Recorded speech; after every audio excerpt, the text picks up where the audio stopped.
Welcome to QD Clinic. Hi, I'm Jack Cush with RheumNow. QD Clinic is brought to you by RheumNow.Live. RheumNow.Live is about meetings that matter, meetings that change thinking, meetings that give you the information and the voice to better manage your cases. Today's case is about, I want to get pregnant. 33-year-old woman comes to see you. She has erosive RA. She's taking methotrexate and adalimumab, and she wants to get pregnant. Should she stop? She wants to stop all her therapies and just go ahead and get pregnant. She heard that women RA patients who get pregnant go into remission. She won't need her future therapy. What are you going to recommend to her? Are you going to recommend to continue the methotrexate? No, it's a class X pregnancy risk back in the days when they were doing classification like that. Would you recommend she continue the adalimumab? Well, maybe, depending on how much. So the bottom line here is, what's the best thing you can do?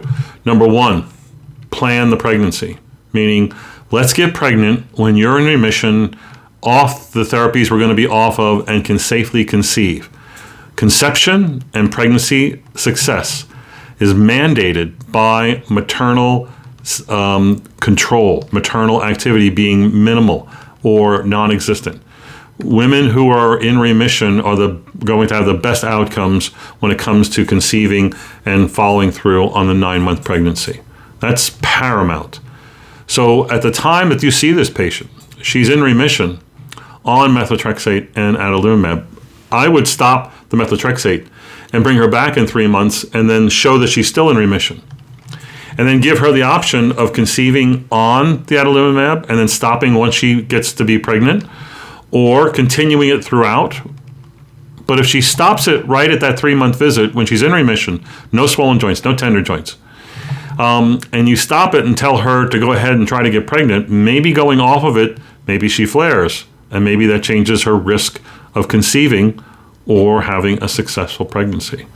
There's fairly good evidence, although not well-designed studies, that show that women who continue their adalimumab throughout the pregnancies have great outcomes, no real increased risk for adverse pregnancy outcomes.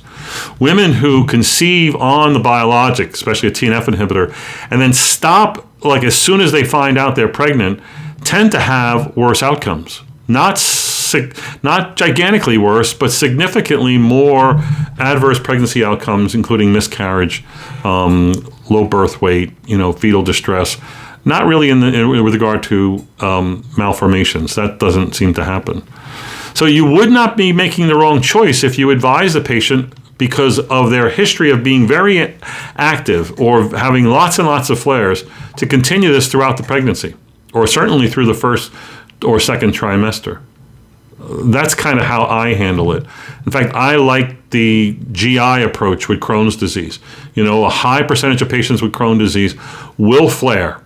And will flare, they'll definitely flare if they stop their purine antagonists or their biologic therapies. Very, very high rates.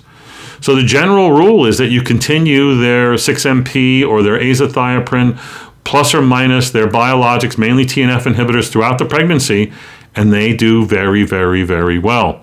No increased risk of malformations, no increase in adverse pregnancy outcomes. I think and that's based on the Piano study. Look it up. The Piano study, lead author is Uma Mahadevan from UCSF.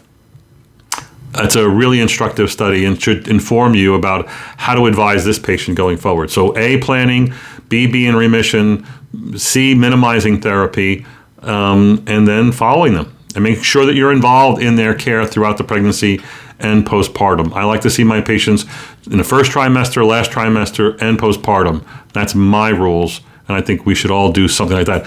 We don't want to turn over the care of the autoimmune disease, the rheumatoid, the psoriatic, to the OBGYN, who is just as concerned about your patient as you are, except they don't know how to manage the arthritis like you do, right? So make sure you're involved. The patient will benefit. That's it for QD Clinics.